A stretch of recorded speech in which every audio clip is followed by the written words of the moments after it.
우리 수호천사들의 임무, 마리아 발도르타의 또 다른 신비적 계시. 1946년 1월 15일 지난밤 12시 15분쯤 마르타는 이미 잠이 들었고 나도 잠자리에 들려고 누웠는데 사탄이 우리 집 주변을 어슬렁거리며 돌아다니고 있는 게 느껴졌습니다.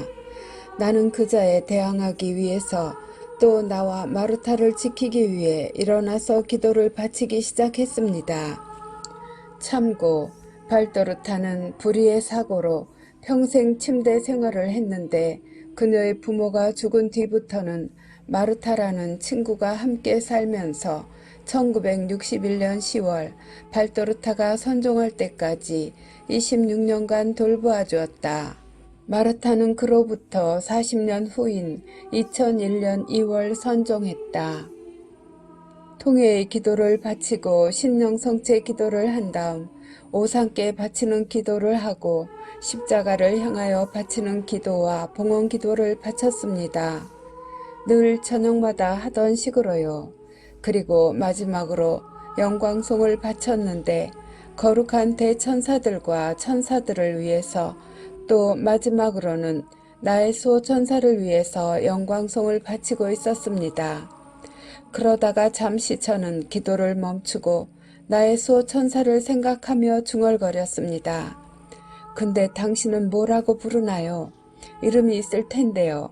저는 당신을 늘 내적 의논 상대라고 부르고 있지만 이름을 부르고 싶네요.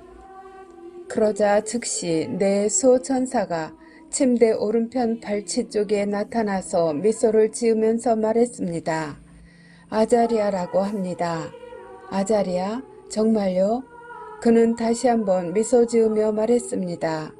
나를 믿지 못합니까? 우리 함께 성령 송가와 7번의 영광송을 바치도록 합시다. 내가 여러 해 동안 필요할 때마다 성령님으로부터 해답과 인도를 받기 위해 가르쳐 준 것처럼요. 그리고 성서를 아무데나 펼쳐보세요. 맨 처음에 보이는 이름이 내 이름입니다. 나는 그와 함께 기도를 바치고 성서를 펼쳤는데 596쪽 역대기 학원 15장이었고 첫 줄이 아자리아 오뎃의 아들이었습니다. 나의 수호천사는 계속 미소를 지으며 말했습니다. 그 이름이 바로 나의 이름입니다. 이름의 의미는 토비트서 페이지 아래의 설명에 찾을 수 있습니다. 나는 토비트서 5장의 맨 아래쪽에서 아자리아라는 이름의 의미는 주님의 선하심의 아들 혹은 주님의 도우심이라는 걸 찾아냈습니다. 나의 수호천사는 미소 지으며 나를 다정하게 쳐다보았습니다. 나는 나의 수호천사의 모습을 살펴보았습니다. 그는 키가 크고 잘생겼습니다. 어두운 밤색 머리에 약간 둥근 얼굴, 피부색과 얼굴 윤곽은 완벽하게 아름다웠고 눈은 크고 부드럽고 매우 아름다운 밤색이었습니다. 천사는 품이 넉넉하고 단정한 튜닉을 입고 있었는데 굉장히 하얀색이고 아름다웠으며 소매는 넓었고 목둘레는 사각이었으며 벨트나 망토는 없었습니다. 옷 아래쪽은 약간 푸르스름한 빛이 감돌았고 가장 멋지게 보였던 부분은 바탕 천보다 약간 돌출된 무늬였는데 빛나는 흰색이었습니다. 무늬는 백합줄기 모양으로 줄지어 있었는데 위에서 아래쪽으로 비스듬한 방향이었습니다. 그래서 나의 수호천사는 마치 활짝 핀 백합꽃으로 둘러싸여 있는 것처럼 보였습니다. 또 목과 소매와 옷 아랫단 쪽에는 실버로 된 선이 있었습니다. 코멘트. 발도르다는 원문 노트에 간단하게 천사가 입은 옷을 그림으로 그려놓았습니다. 1932년 1월 4일인가 그때 입었던 것과 같은 옷이군요. 같은 모습이고요. 그래요. 바로 나였습니다. 내가 나타날 때면 3가지 거룩한 색깔을 하고 나타나는데 그것은 수호천사가 항상 당신의 삶을 돌보고 있다는 것을 상기시켜 드리려는 것입니다.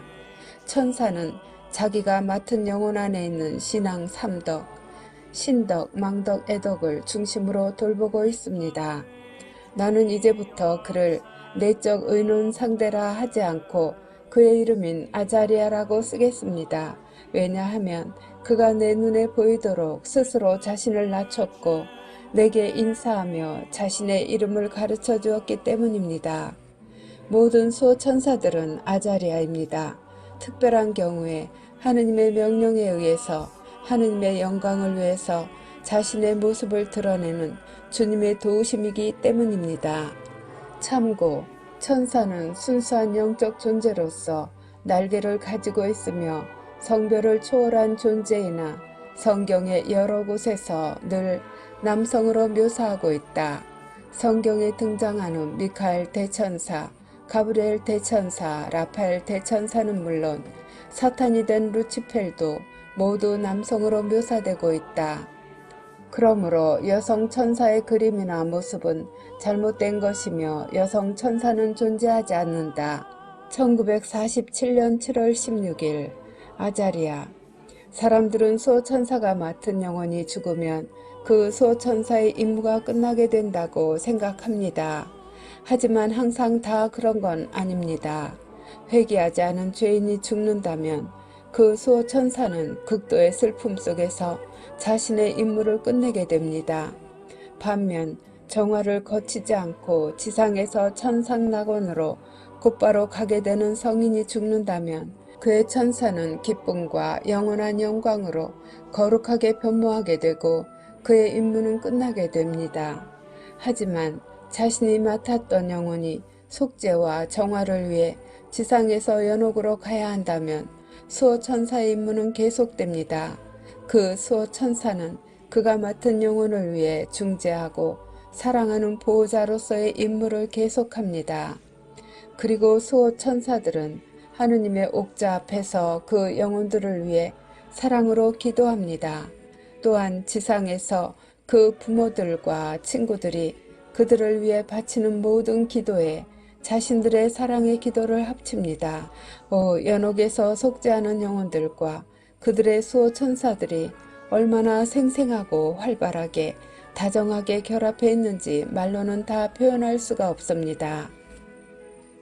병든 아들에게 건강을 되찾게 해주려고 애쓰는 어머니와도 같이 감옥에 갇힌 신랑을 기다리며 재회할 날을 세고 있는 신부와도 같이 수호천사들은 그런 사랑을 가지고 영혼들을 돌봅니다.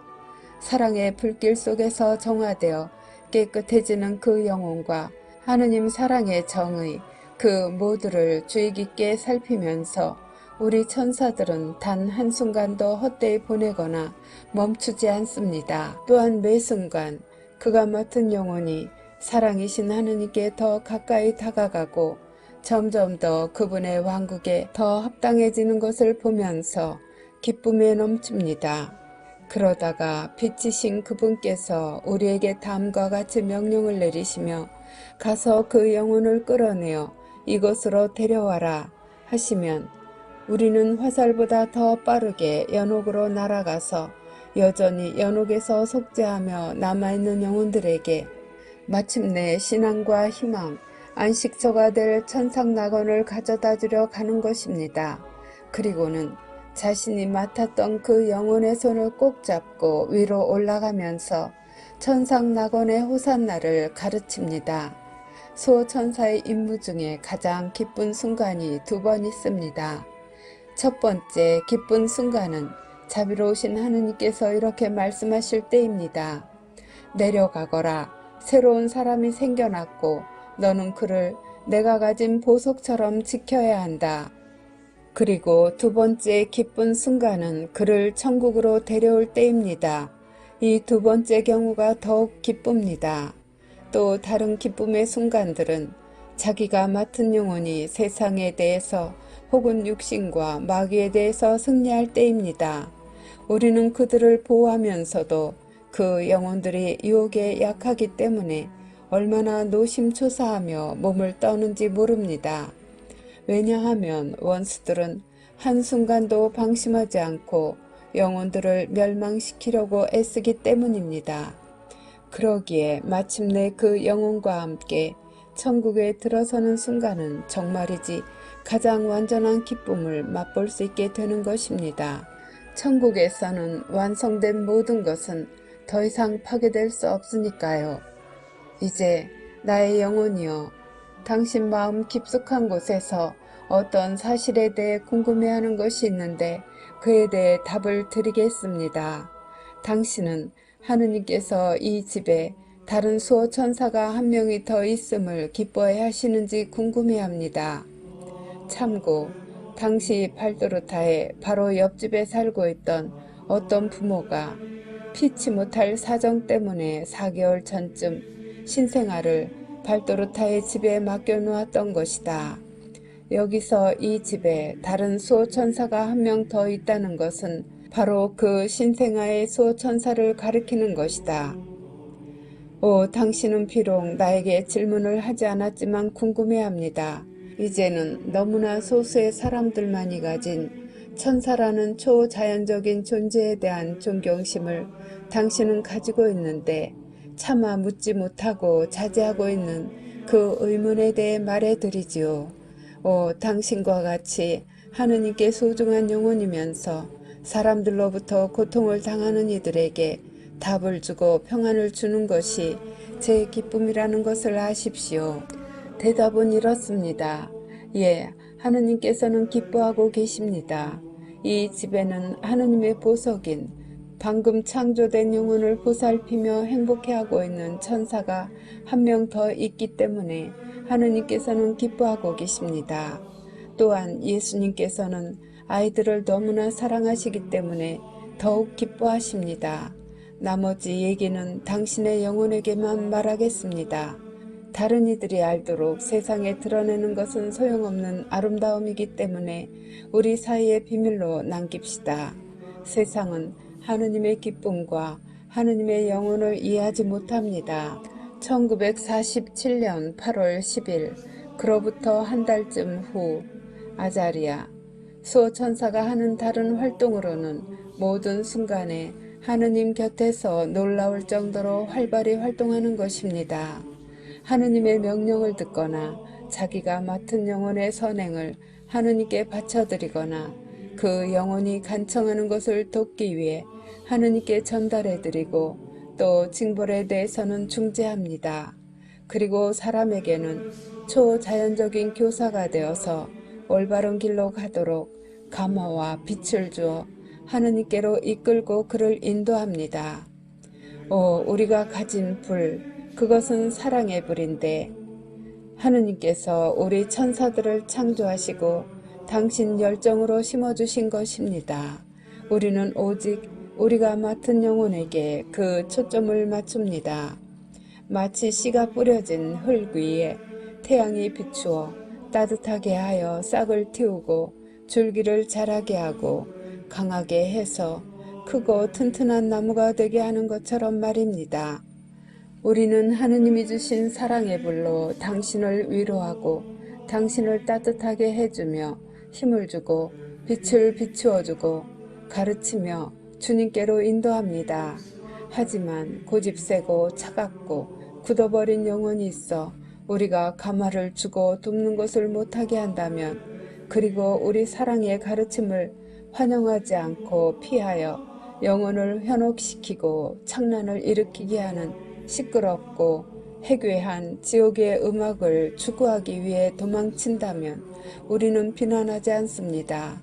그때는 우리의 탓은 아니지만 우리는 우리가 하느님 다음으로 가장 사랑하고 우리 온 힘을 다해 가장 사랑한 그 영혼을 위해 사랑을 다시 보살피고 행동했지만 실패한 것에 대해서 슬픔을 가지게 됩니다. 우리는 언제나 우리가 맡은 영혼 가까이에 있습니다. 성인이나 죄인이나 똑같이 말입니다. 처음 영혼이 육신에 불어넣어지는 그 순간부터 마지막 분리되는 순간까지 우리는 지극히 높으신 주님께서 우리에게 맡기신 사람 가까이에 있습니다. 참고 하느님 아버지께서는 인간의 영혼을 직접 창조하시며 정자와 난자가 수정되는 순간 즉시 주입시키시며 수호천사 또한 그 즉시 수정된 태아와 함께 어머니의 뱃속에서부터 수호하는 일을 시작한다.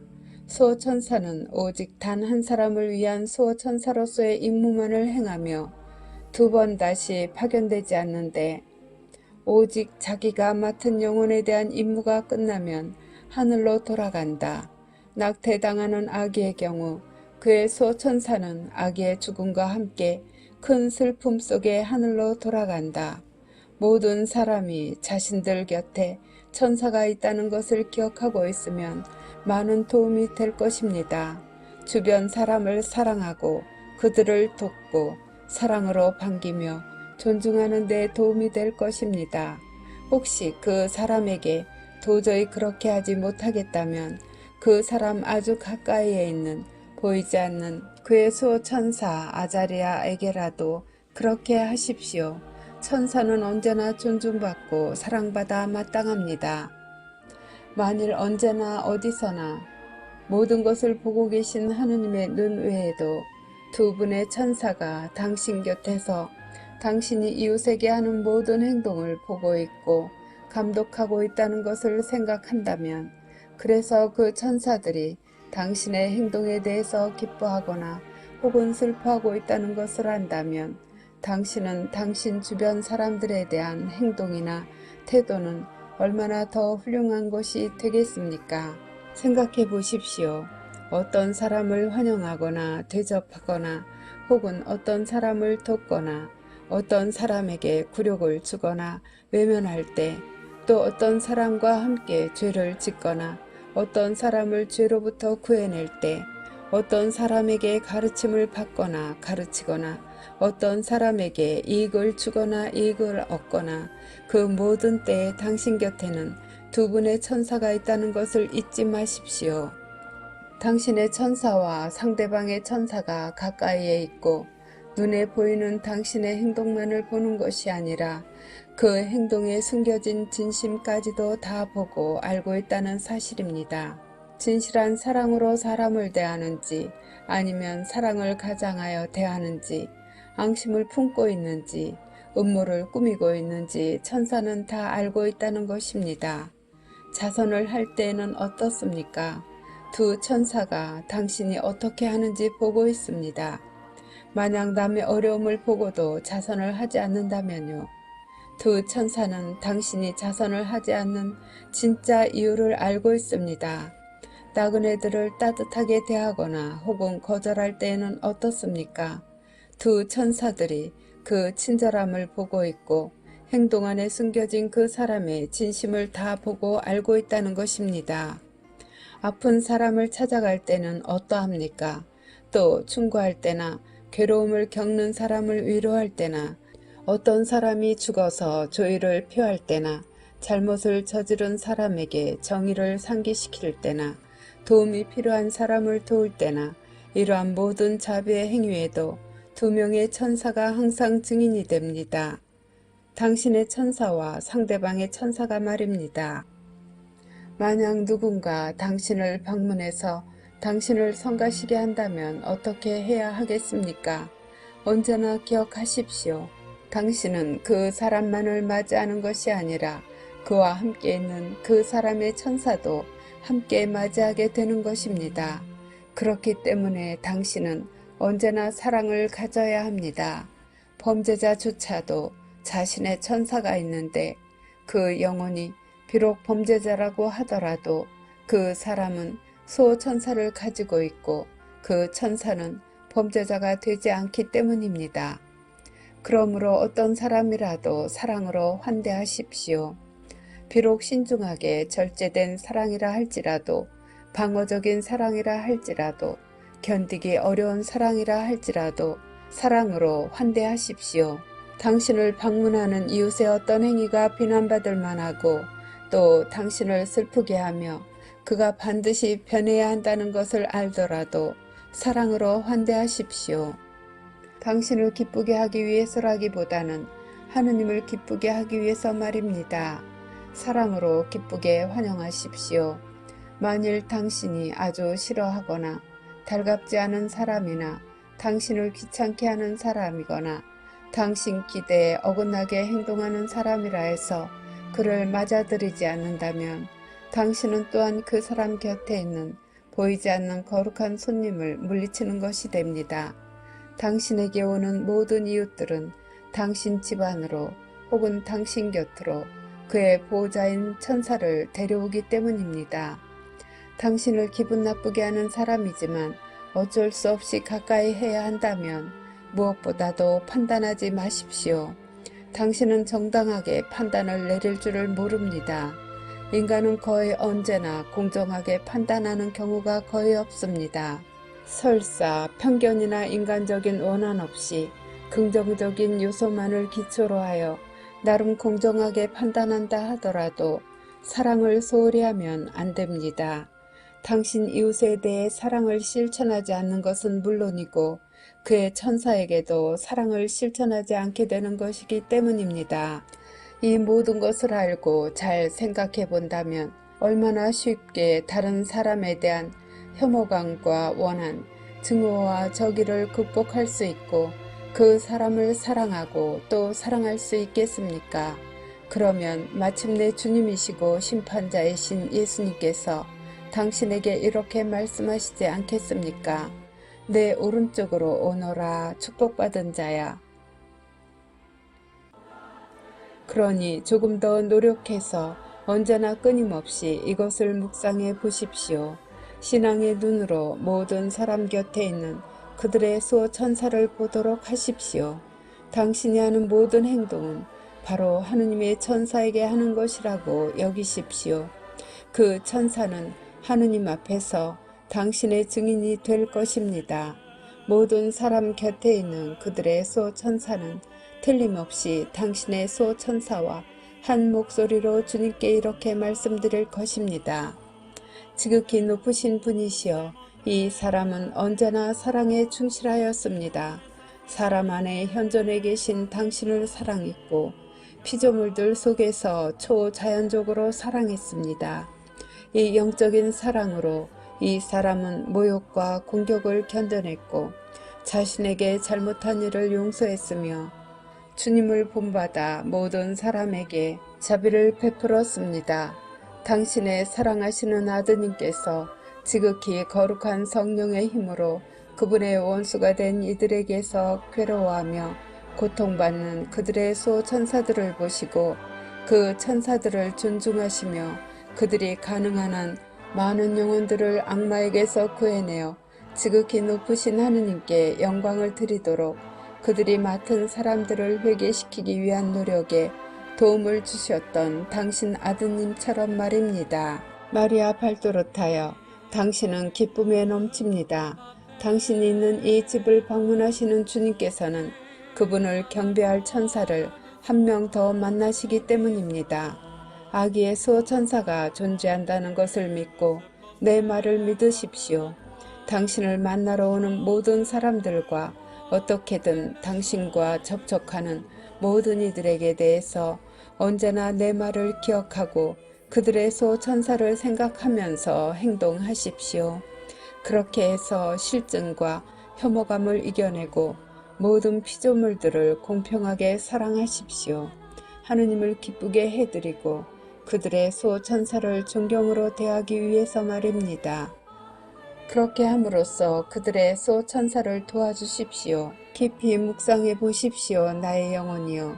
주님께서 당신들 모두를 얼마나 존중하시는지, 우리 천사들도 당신들을 얼마나 존중하는지, 우리 하느님의 영적 신하들인 우리가 어떻게 당신들에게 적절한 말과 행동으로, 특히 무엇보다도 확고한 선한 행동으로 사람을 옳은 길로 되돌아오도록 돕는 수단을 주는지 말입니다.